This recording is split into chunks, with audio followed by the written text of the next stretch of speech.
Hello, midlifers. It's a big day today, and I'm super tired. Baby was up before 6 a.m.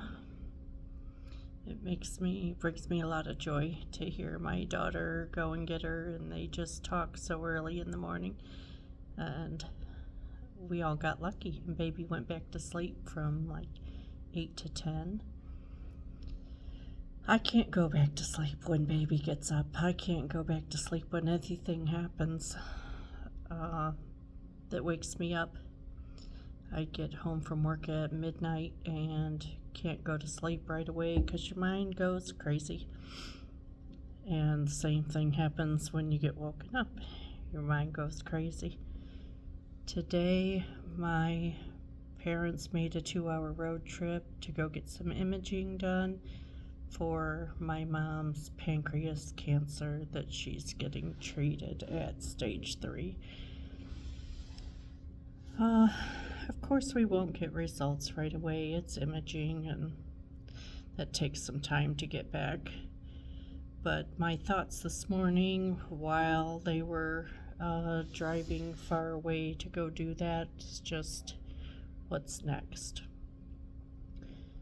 My grandma, my mom's mom, died from pancreas cancer, and she was at stage 4 before we knew she had that.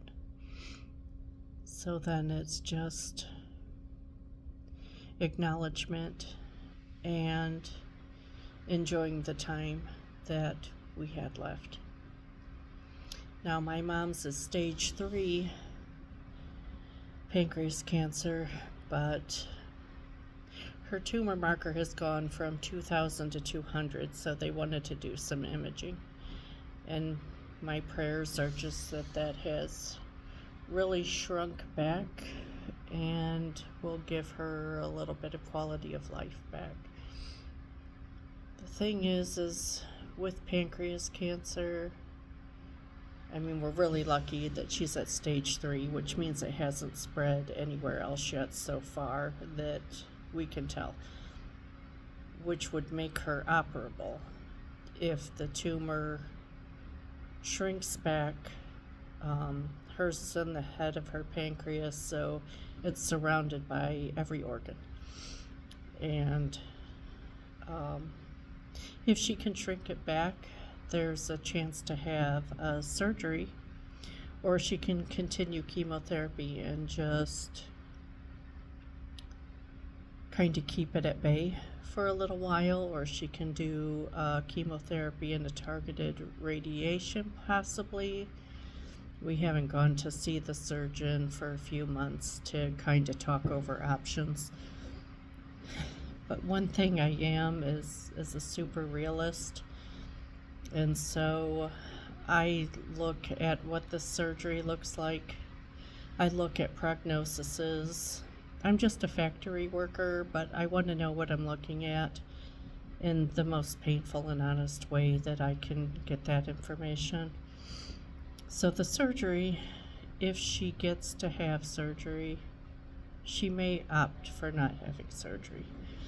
But her surgeon said 8 to 12 hour procedure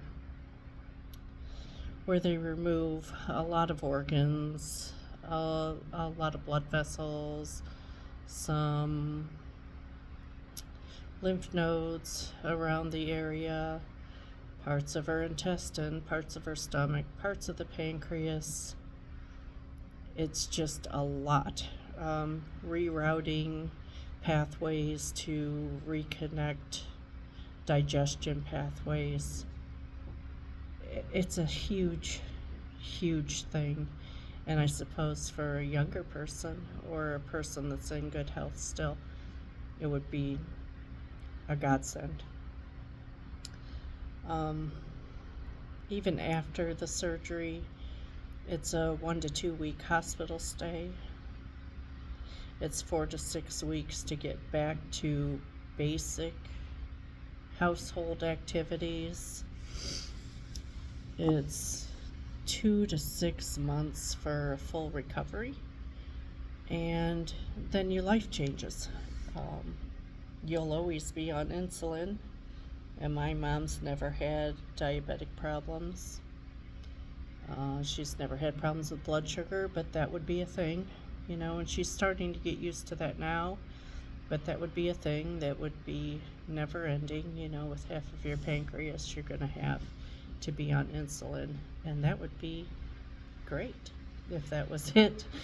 But eating smaller meals, taking an enzyme to help with digestion. And the surgery it's very high risk. 1 to 3 people have explained they have complications after the surgery. The surgery is getting better, and I don't want to freak anybody out who has this condition right now. I'm not freaking out.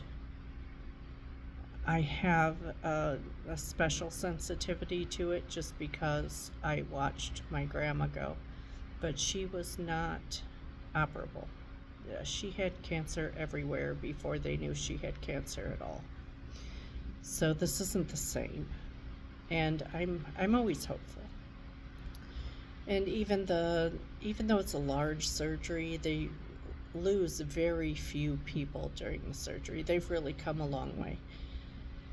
And after doing the Whipple procedure is what it's called, where they remove a lot of pretty much everything in your midsection, the 5-year survival rate is between 20 and 25%.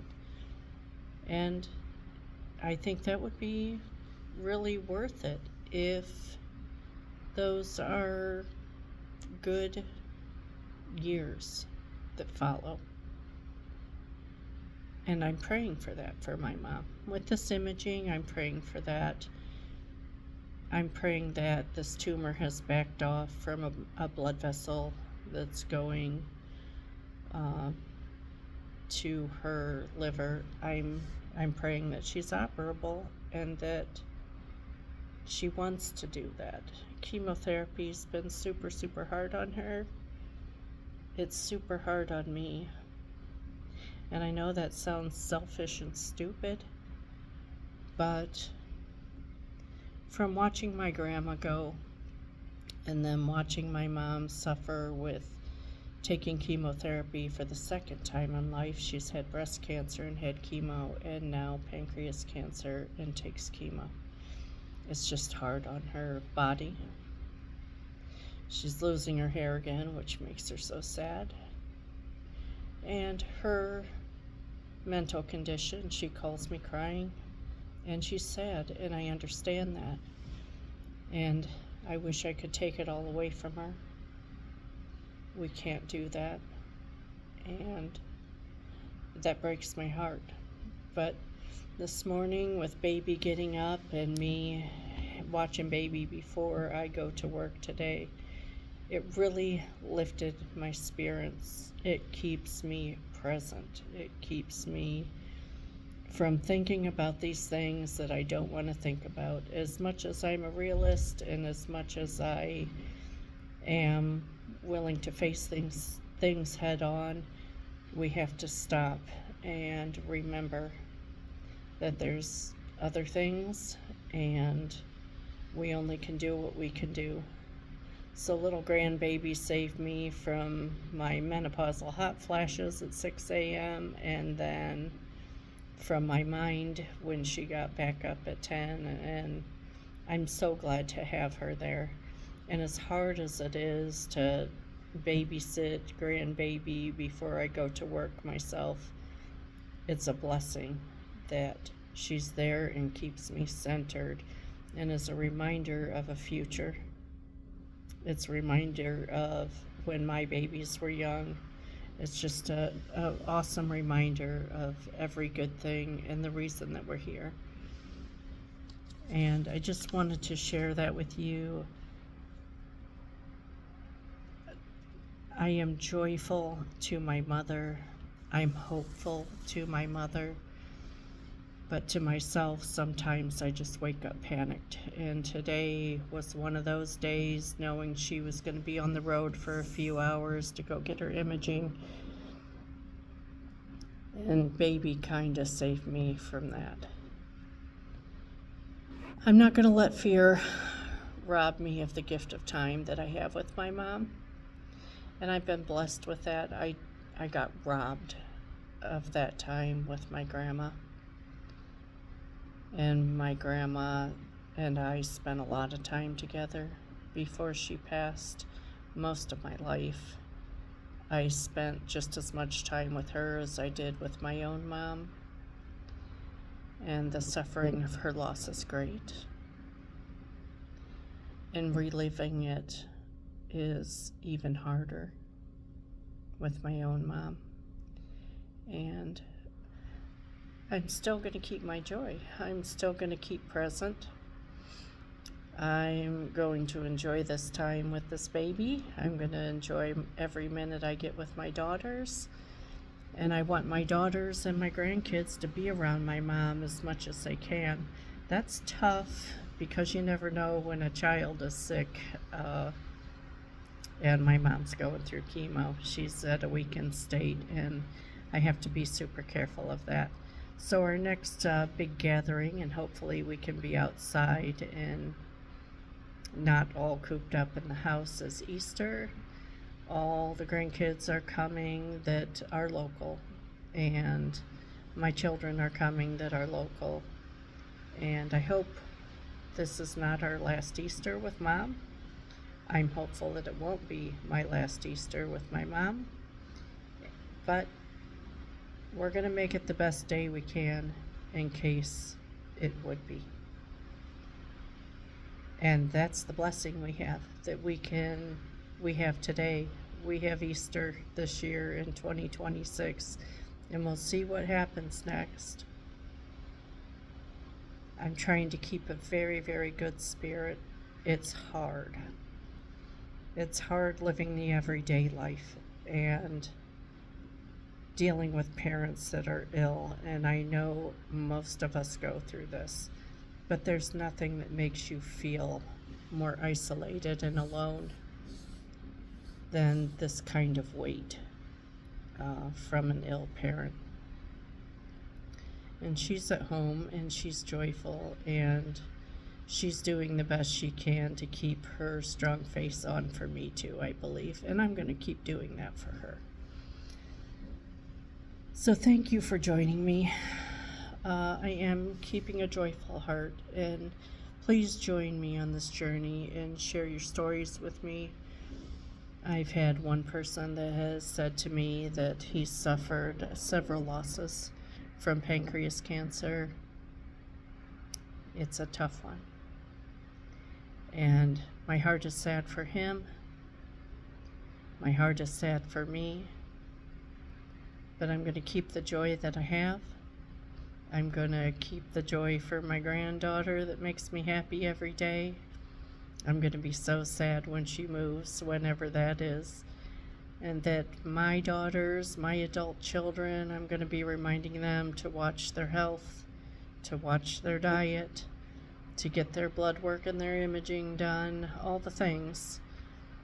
And we kind of get too busy when we have little kids of our own and we don't take care of ourselves. Early detection is so important, especially for this particular cancer. Early detection of anything is so important. And I'm going to be reminding them, living for today and loving the life that I was blessed with. Thank you for joining me.